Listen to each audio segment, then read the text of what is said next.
Il y a un secret qui explique pourquoi certains couples traversent la tempête main dans la main, tandis que d'autres chavirent à la première vague. On pense souvent que les couples se séparent à cause de problèmes financiers, à cause de l'infidélité ou encore à cause de la belle famille. Mais ces problèmes ne sont que des conséquences, mais pas la véritable cause.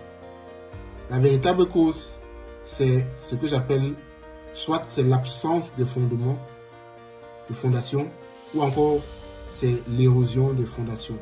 Ça veut dire quoi? Ça veut dire que soit le couple n'a jamais bâti des fondations, c'est-à-dire ils ont construit sur du sable, ils n'ont pas construit sur des fondations. Et ou encore, c'est les fondations qui sont mal bâties, mal construites. Imaginez une maison sans fondation. Dès que le vent souffle, cette maison s'écroule. L'amour n'est pas la fondation du mariage. Beaucoup de gens se marient par amour, mais après divorce. Il n'y a personne qui se marie en se détestant, en se haïssant. On n'a jamais vu, et je crois qu'on ne verra jamais ça. Oui, à moins que ce soit des mariages sous contrat. Mais lorsque des gens se marient réellement, lorsqu'on est sincère, c'est toujours par amour. Il n'y a personne qui se marie en détestant l'autre. Et donc, ils se marient, ils s'aiment, mais plus tard, ils divorcent. L'amour, autant pour moi, n'est pas le fondement du mariage. Tu dis, je l'aimais, je l'aimais, je l'aimais. Mais cet amour doit être éprouvé.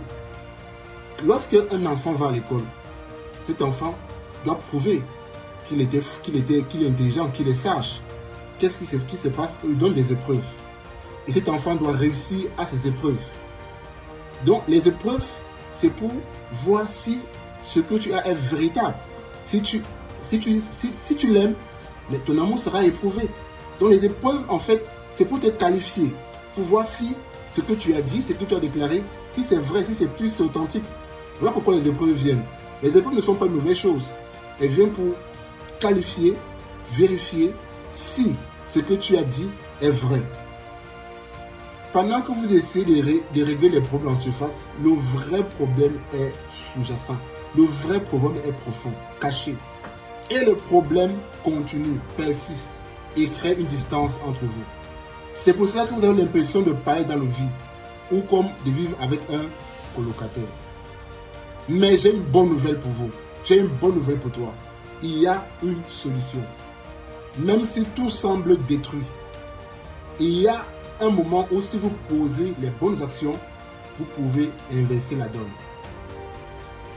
Dans le live de ce samedi soir, je vais vous révéler exactement comment identifier ce point de bascule et comment utiliser notre méthode pour bâtir un mariage solide, pour reconstruire la sécurité émotionnelle dont votre couple a besoin.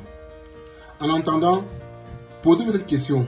Est-ce que vous essayez de peindre des murs ou de rebâtir la fondation?